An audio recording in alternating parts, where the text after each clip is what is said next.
श्री प्रसन्न कुमार दास दांडमकंदपुर सरस्वती शिशु विद्या मंदिर परिचालना कमिटीर सभापति अच्छी।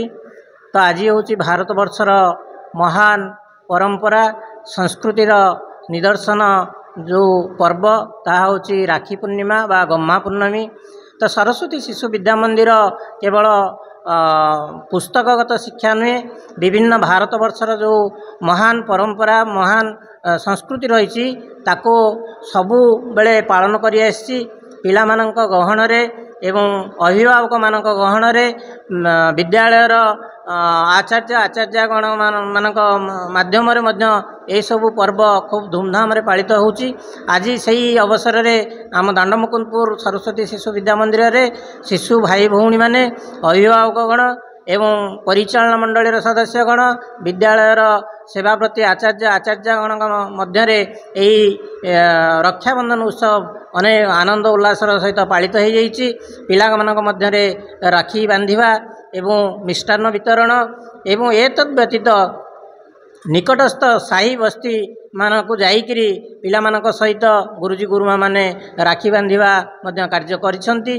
तेणु एभली कार्य अत्यंत आनंद उल्लास मध्य हो पारिछि एवं विशेष करी सरस्वती शिशु विद्या मंदिर ए प्रकार कार्यक्रम सबुठी प्रशंसनीय एवं सबुठी मध्य आदृत। रक्षाबंधन उत्सव आम सरस्वती शिशु विद्या मंदिर दांडमकंदपुर रे खूब आडंबर सहकारे पालित हो जाइछि। एथिरे बहु छात्र छात्री गुरुजी गुरुमा परिचालना समितिर समस्त सदस्य सदस्या विद्युत परिषदर समस्त सदस्य सदस्या मातृभारतीर समस्त सदस्य समस्ते उपस्थित रही ए कार्यक्रम को खूब आनंद उल्लास सहित धूमधाम पालन कर जाइछंती। एतद व्यतीत आम ए मकुंदपुर दांडमकंदपुर अंचलर केतेक बस्ती साही को जाई आमर गुरुजी गुरुमा आउ शिशु भाई भौणी समस्ते रक्षाबंधन कार्यक्रम खूब धूमधाम पालन करुँच। यही भारतीय संस्कृति परंपरा को बंचाई रखा ये शिशु विद्या मंदिर लक्ष्य उद्देश्य। आज आमर से ऐतिह्य परंपरा को मन रखापी आम विद्यालय जो कार्यक्रम ता निश्चित भाव में स्वागत योग्य। मु विद्यालयर परिचालना कमिटीर उपसभापति कृष्णचंद्र मिश्र।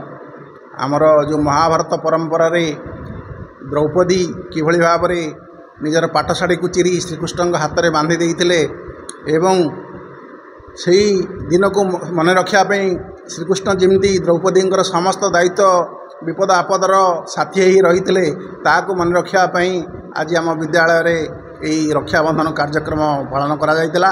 आम विद्यालयर समस्त गुरुजी गुरुमा परिचालना कमिटीर सभ्य सभ्या अभिभावक छात्र छात्री एवं आमर राष्ट्रीय स्वयंसेवक संघर कार्यकर्ता समस्ते उपस्थित रही ये विद्यालय को विद्यालय कार्यक्रम को सरस सुंदर करथिले एवं परस्पर मध्य भाई भौणीर संपर्क किभली भाव में निबिड़ हो पार ताकू मन रखापी समस्ते समस्त को मिष्टान्न बंटन करथिले एवं सही कार्यक्रम निश्चित भाव में एक सुदूर प्रसारी कार्यक्रम एवं यह जदि सनातनी संस्कृति रे ये जदि कार्यक्रम चालू रहे निश्चित भाव में ये आम भारत निश्चित भाव में ये गुरु जगत गुरुर आख्या पाइब एवं अन्य मानक प्रेरणा जोगाइब अन्य देश मानक किभली भाव में भाई भौणी कि जगन्नाथ बलभद्र भौणी की पाखे रखिंट कि निज स्त्री कि पछर मंदिर रे अवस्थान करुँच भाव में भाई भौणीर स्नेह